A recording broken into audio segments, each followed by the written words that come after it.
بسم اللہ الرحمن الرحیم السلام علیکم۔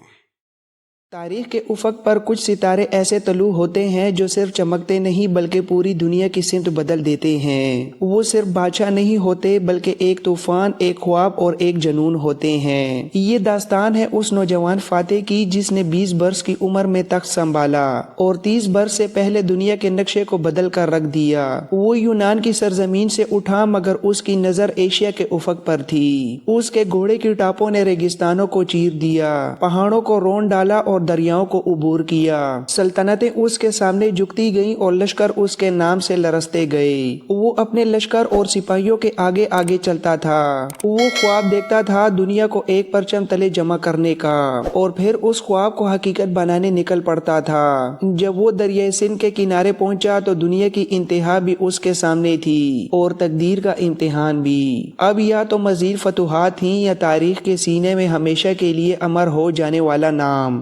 یہ داستان ہے دنیا کے عظیم ترین فاتحین میں شمار ہونے والے جرنیل سکندر اعظم کی۔ وہ شخص جس نے صرف جنگیں نہیں جیتی بلکہ تہذیبوں کو آپس میں ملایا، شہروں کو بسایا اور اپنے پیچھے ایک ایسی میراث چھوڑ گیا جو آج بھی مورخین کو حیران کرتی ہے۔ یہ محض فتوحات کی کہانی نہیں بلکہ جرأت، حکمت عملی، قیادت اور ایک بے قابو خواب کی داستان ہے جو آج بھی وقت کے دریچوں میں گونجتی ہے۔ دنیا کے اس عظیم فاتح سکندر اعظم کی حیرت انگیز داستان کی سیریز کا آج سے باقاعدہ آغاز کیا جا رہا ہے۔ امید ہے انشاءاللہ پچھلی سیریز طارق بن زیاد کی طرح یہ سیریز بھی آپ کو پسند آئے گی۔ دعا ہے کہ اللہ ہماری اس کاوش کو قبول فرمائے اور غلطی کوتاہی معاف فرمائے، آمین۔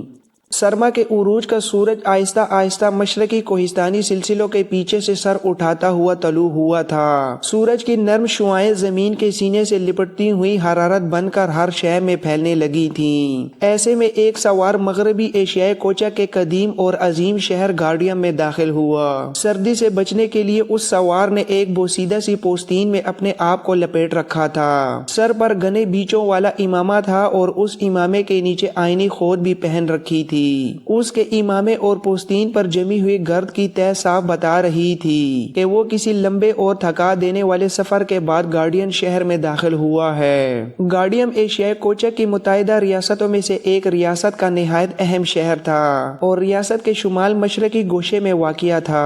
اپنے زمانے میں کوہستانی سلسلوں سے گھرا ہوا یہ شہر بڑے اور مشہور شہروں میں شمار کیا جاتا تھا۔ شہر میں داخل ہونے کے بعد وہ سوار تھوڑا سا آگے بڑھا ہی ہوگا کہ اچانک رک گیا۔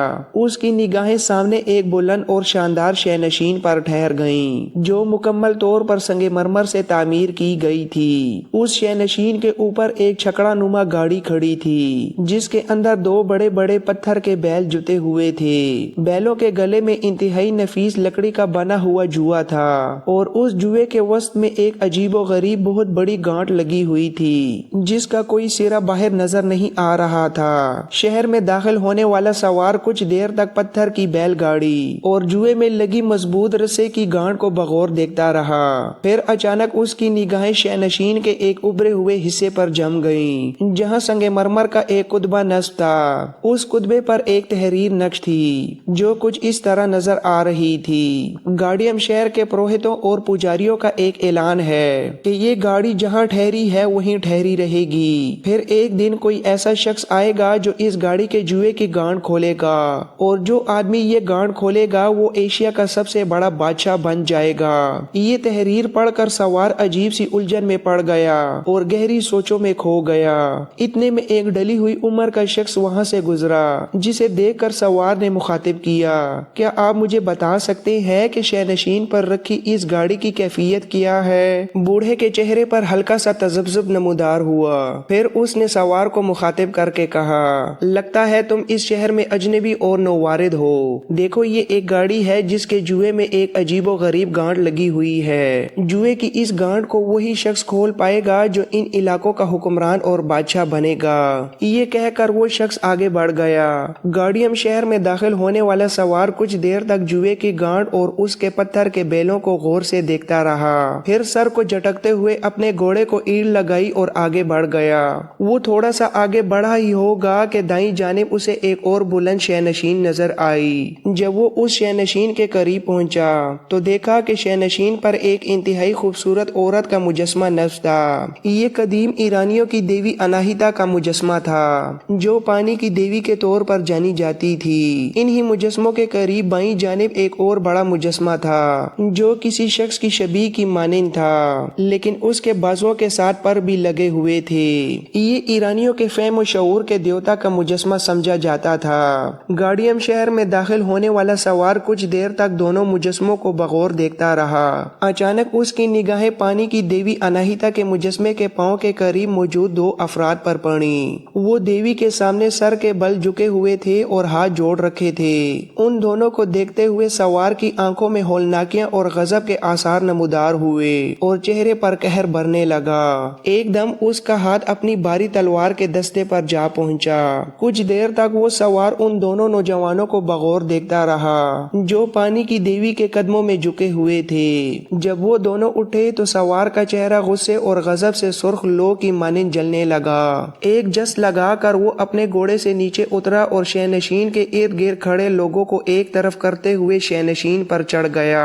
پانی کی دیوی کے قریب جو نوجوان جھکے ہوئے تھے وہ اٹھ کھڑے ہوئے اور جیسے ہی انہوں نے سوار کو دیکھا ان کے رنگ پیلے اور ہلدی ہو کر رہ گئے۔ ایک جھٹکے کے ساتھ انہوں نے اپنی تلواریں بے نیام کر لیں، لیکن تب تک سوار ان کے سروں تک پہنچ چکا تھا۔ اس کی تلوار بلند ہوئی اور ایک نوجوان کو خون میں نہلاتی ہوئی گزرتی چلی گئی۔ دوسرے نوجوان نے سوار پر تلوار چلانے کی کوشش کی، لیکن سوار بھی ایک ماہر تیغزن لگتا تھا۔ پہلے اس نے اس کی تلوار کو اپنی تلوار پر روکا، پھر اس کے ہاتھ کو پکڑ لیا، اپنی تلوار بلند کر کے گرائی اور دوسرے نوجوان کی گردن بھی کاٹ دی، اور اس طرح شینشین کے اوپر موجود دونوں مجسمے بھی خون آلود ہو کر رہ گئے۔ اس موقع پر وہاں جمع ہونے والے کچھ لوگ خوفزدہ ہو کر بھاگ کھڑے ہوئے، لیکن کچھ نے اس کی طرف اشارہ کرتے ہوئے چیخنے چلانے لگے، یہ دو افراد کا قاتل ہے، اسے پکڑ کر حاکم کے سامنے پیش کرنا چاہیے تاکہ اسے اس کے جرم کی سزا ملے۔ اتنی دیر میں ایک طرف سے کچھ مسلح جوان بھی بھاگتے ہوئے آئے۔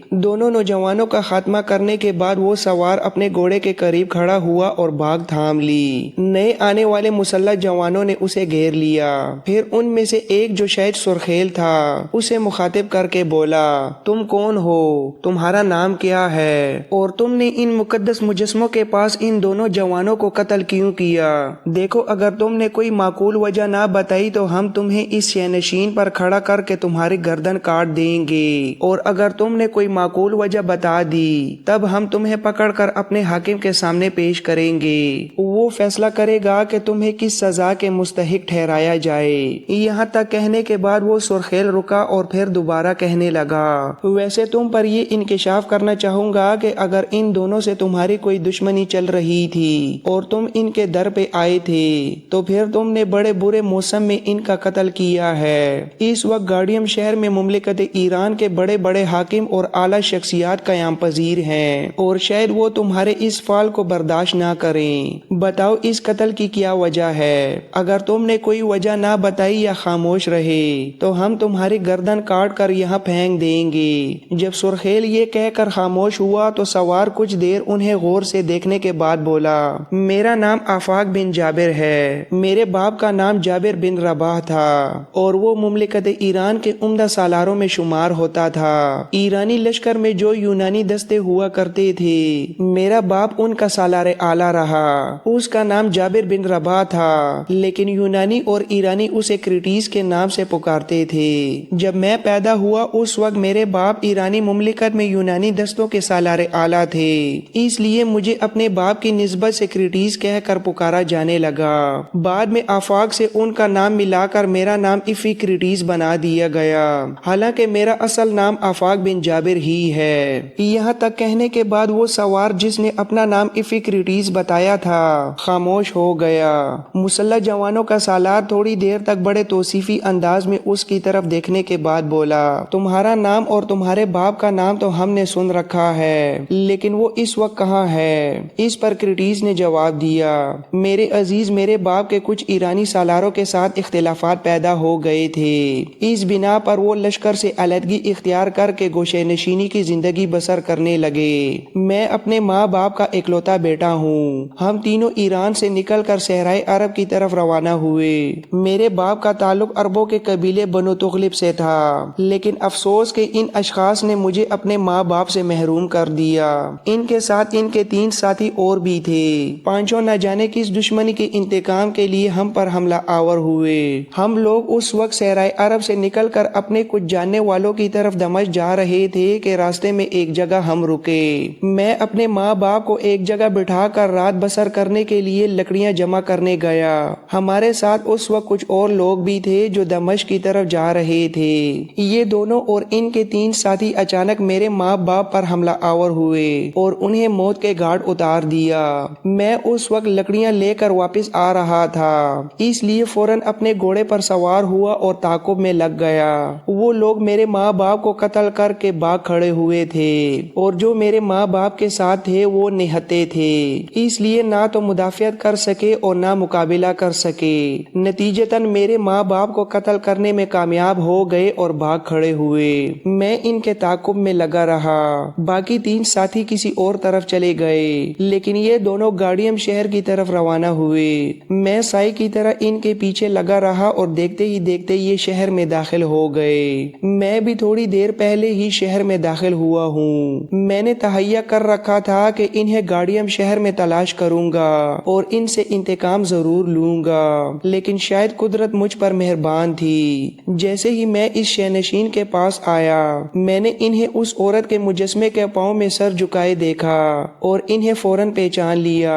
جب گھوڑے سے اتر کر میں ان کی طرف بڑھا تو یہ بھی مجھے فوراً پہچان گئے۔ انہوں نے مجھ پر حملہ آور ہونا چاہا، لیکن ان کے حملے سے پہلے ہی میں نے ایک کا کام تمام کر دیا۔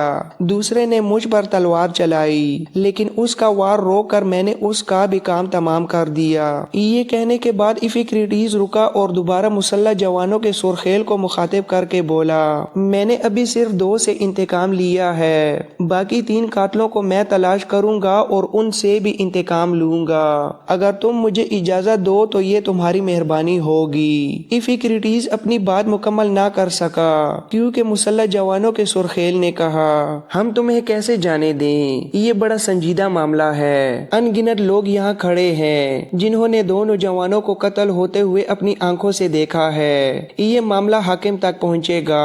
اگر ہم نے تمہیں رہا کر دیا تو حاکم ہم سب کی گردنیں کاٹ دے گا، لہٰذا ہم تمہیں حاکم کے سامنے پیش کریں گے اور وہ جو چاہے تمہارے ساتھ سلوک کرے۔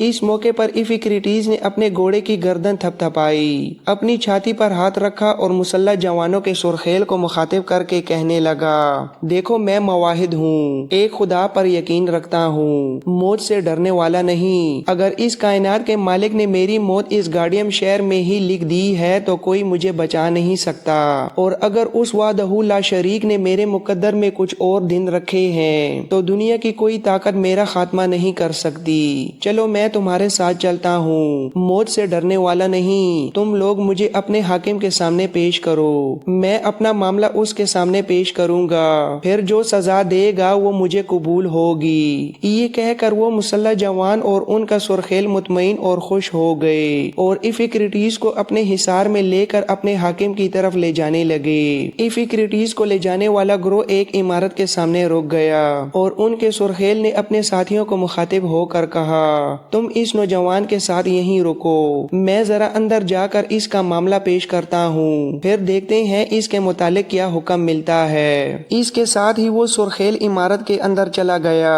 تھوڑی دیر بعد وہ لوٹا اور اپنے ساتھیوں کو مخاطب ہو کر بولا، اسے اندر لے جاؤ، میں اس کا معاملہ حاکم کے سامنے پیش کر آیا ہوں، دیکھیں وہ اس کا کیا فیصلہ کرتا ہے۔ ان مسلح جوانوں نے افکریٹس کا گھوڑا اس سے لے کر ایک طرف باندھ دیا، پھر اسے لے کر وہ عمارت میں داخل ہوئے۔ وہ عمارت کے ایک کمرے میں گئے جہاں پہلے سے ایرانی سلطنت کے 3 سرکردہ آدمی بیٹھے ہوئے تھے۔